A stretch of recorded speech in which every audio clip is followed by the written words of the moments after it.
Hi everyone, nice to see you one more time visiting my kitchen. Today we're going to make a very well known traditional Greek dish which we call pastitsio. In the United States they call it the Greek lasagna. It is slightly different than the lasagna because it's made with a special bechamel sauce on top, which we're going to make from scratch today. But I'm going to start with the meat sauce. So the first thing we need to do is prepare the meat sauce and put it on the side, then boil the pasta, and finally make the bechamel sauce. Not difficult to do, so let's look at our ingredients and then we'll go make the meat sauce. So the number one thing that we need is chopped meat. We also need tomato and tomato sauce, salt, pepper, and cinnamon stick, garlic cloves, and onion, as well as olive oil. We're gonna make the meat sauce now, and then we're gonna start boiling the pasta. So let's make the meat sauce. First thing that we need to do is put the olive oil in our pot so we can saute the onion and the garlic. Put the fire on. We're gonna let the oil just warm up a little bit before I put the onion and the garlic in so we can saute it. My oil is ready to go. Onion and garlic in. You can hear it sizzling a bit.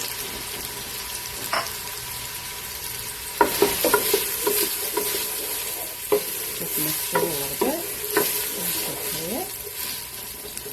It's going to take a few minutes for the onion just to get this nice brownish color, and the garlic as well, so they can both release their nice aromas and give our food the great taste that it needs to have. So about 5 minutes, mixing on and off. We'll wait for our onion to saute. I've been sauteing for about 5 minutes. I'm going to tilt the pot so you can see. It just needs a few more minutes, but right before it's ready, I'm going to add my cinnamon stick in there.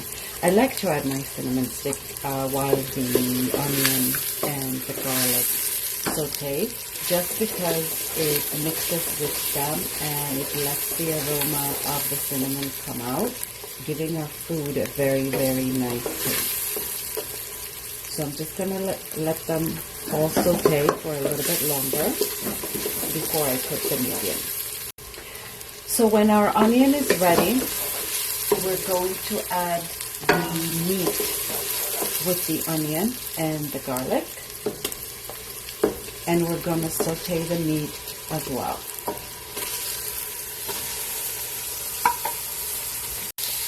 So all our meat is in there. And we're just going to break it up.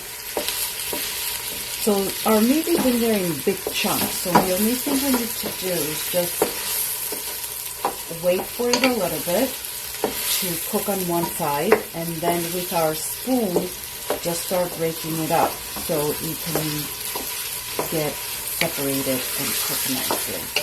As it cooks, it's going to be easier to do. This is the way our meat is supposed to look after about 6-7 minutes. It's supposed to be all separated. It still needs a little bit. So we're going to saute the meat for about 10 minutes, mixing it on and off until all the meat has separated and it's not one big mass and it's in smaller pieces.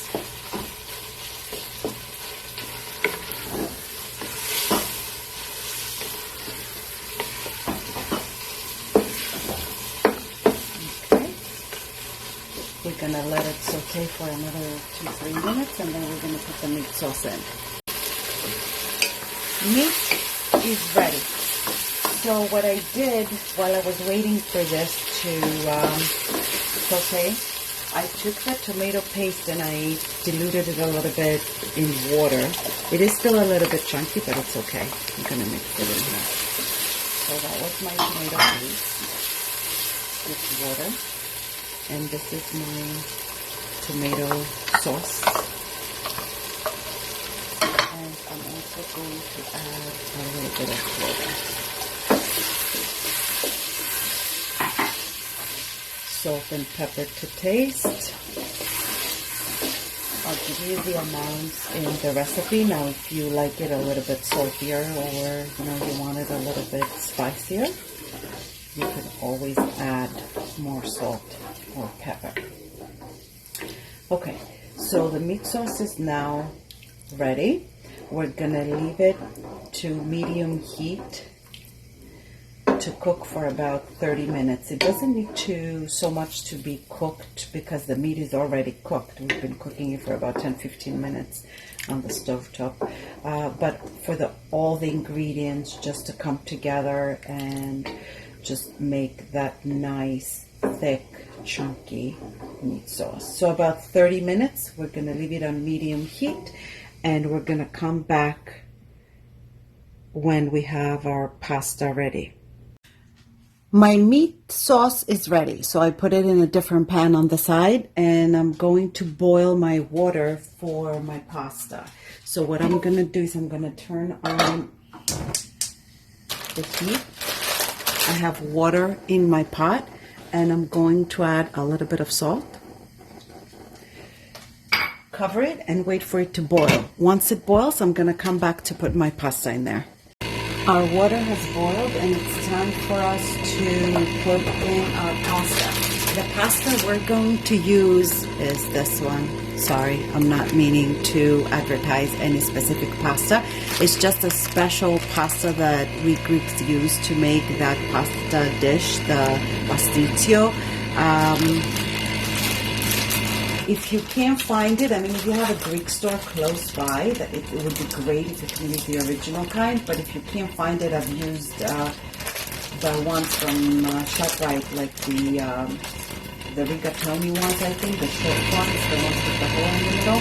I've used them plenty of times, and they're as good as this one. Not 100% as good, but they're good. So what I'm going to do, I'm not going to even cut my pasta. I'm just going to throw it in there. I'm using 2 packets because I'm going to make 2 pans, and I have them ready just for when I'm ready. So I've put my pasta in. I'm going to start mixing my pasta a little bit. Okay.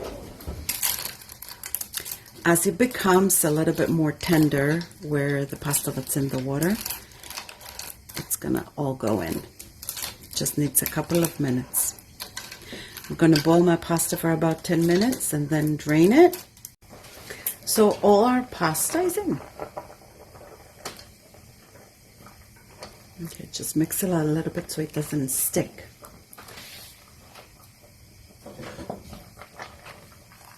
If you want, you can also add a little bit of olive oil in the water as it boils. This is going to prevent the pasta from sticking to one another. Okay, let's just mix it a little bit, and we're just going to leave it alone for 10 minutes just for it to boil. I have just drained the pasta and took it out. It's right here, 2 packets. So what I'm going to do now, and that's a little tip for you, is take a little bit of the sauce and put it in the pasta. That's why I didn't put any oil or butter in here, because I'm going to be using the oil from the sauce. This is going to keep my pasta moist. Very, very, very moist as I put it in my pans. I don't need a lot. Just a little bit of it. Just for the taste. There we go. And we just mix it around. A little bit more maybe. So this is going to give my pasta the meat taste. And it's also going to make it very, very, very juicy. Okay, I'm ready. So what I need to do right now is just evenly spread it out amongst my 2 pans. Okay, so 2 aluminum pans. That's why I put 2 packets of pasta. So I'm not going to put all the pasta in. I'm going to evenly distribute it amongst 2 pans. Then I'm going to layer the meat sauce, and then I'm going to put another layer of the pasta. Let's see. Okay. This seems to be good. So what I want to do is I want to be able to cover my whole pan just like this. So it doesn't have any opening, so the meat sauce could sit on top of it. Always good to use a little bit of Parmesan cheese on top. And I'm going to add the meat sauce. So my meat sauce is good for 2 pans. So I'm going to put half of it on this pan and half of it in the other one. Going to push it a little bit so you guys see. Okay, so I have added part of the sauce, and after the sauce I've added another layer of pasta, and I don't want my pasta to overflow and to be all over my pan. I want it to have room because I'm going to make a bechamel sauce, which I'm going to show you in a few minutes, and it's going to go on top. So this is my one pan, and I'm going to go ahead and do the same in the other. I am putting a little bit of Parmesan cheese on top, and I'm going to put this to the side until my other pan is ready, and I'm about to make also the bechamel sauce. Time for our bechamel. So I have added to this pan, if you can see, a couple of tablespoons of butter, any type of butter that you have at home. And I'm also going to put a little bit of vegetable or canola oil. I'm going to wait for the butter to melt all the way before I put in the flour that I have right here. It will just need a couple of minutes. I'm not going to burn it, but I'm going to let the butter melt all the way. Okay, so my butter is melted. So what I'm going to do now is put the flour in. And I'm going to mix the flour with the butter.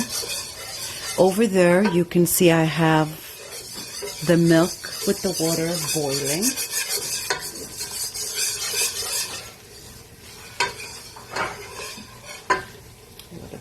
Flour I'm going to need.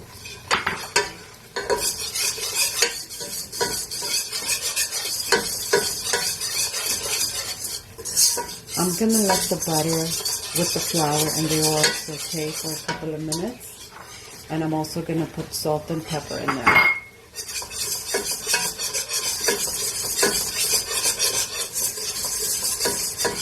Lower the heat. My milk is ready. What I'm going to do after this has just sauteed a little bit, the flour, I'm going to add the milk that I have already boiled over there in here. I have lowered the heat for a good reason because I don't want my flour to burn. Okay. Bechamel doesn't take long to do. You just need to be very quick with it so it doesn't become bumpy. Now that I added the milk, I can put the fire a little bit up. I'm going to use all of it. I can feel it in my hands that it's starting to become thicker, and that's what I want. I want it to become thicker. It's not going to be thick, but it's not going to be liquidy. Keep mixing it.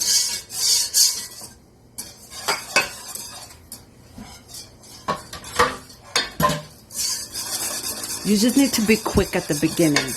Once you just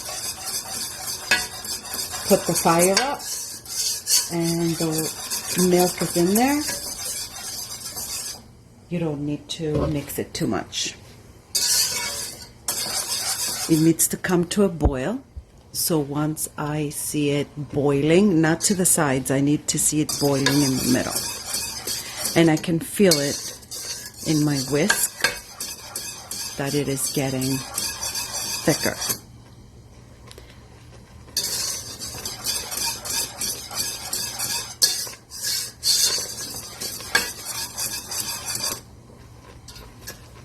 Now, salt and pepper you can add to taste. Some people like more salt, others don't.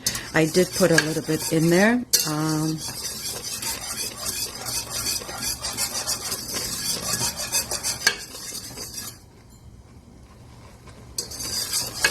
Okay, my bechamel sauce is almost ready.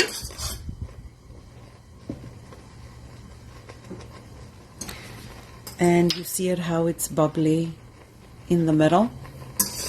That means it's all ready to be taken off the fire.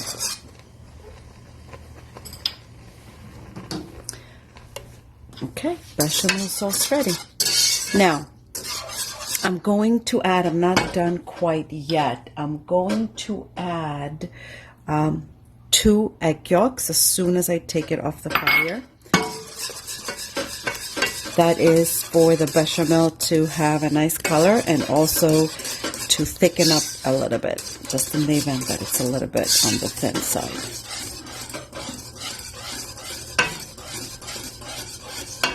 Okay, and I'm also going to add a little bit of cheese. Normally Parmesan. If you don't have Parmesan, any type of, white cheese, grated cheese that you have. Okay.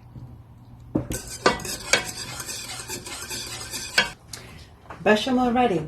So I made enough bechamel sauce for my one pan, as the other one I'm going to freeze. That's the beauty of these. So you can make 2 pans with the recipe I gave you. One of them you can put in your freezer for, down the road, and the other one you can use now. So I'm just gonna pour it over, just like this, and put it everywhere.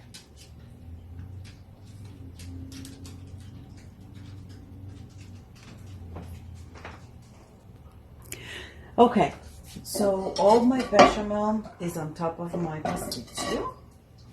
Lasagna. It did seem to me that it was a little bit watery at first, but it's not. So we're gonna put it on top, exactly the way I did. And we're gonna add a little bit of grated cheese. Okay, and we're also gonna add a little bit of cinnamon on top. Just sprinkle it. We are going to bake our pastitsio in the oven for about 30 to 45 minutes. It depends on your oven, of course. We want it to be a nice brownish color on top.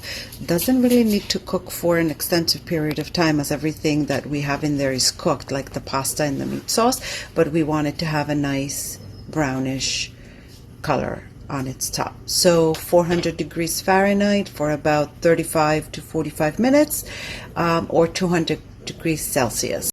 About 45 minutes have passed, and my pastitsio is absolutely ready.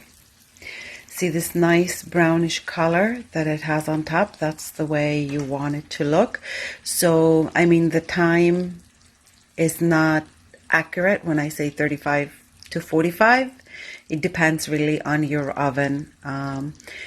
It might take a little bit longer than 45 minutes, or it could be right on the dot on 35, but this is the color we want it to have. Okay, let's take it out of the oven. There it is. We're gonna wait for a few minutes for it to cool before we cut our pieces. Well, good luck all making it. I hope you enjoy it, and please let me know.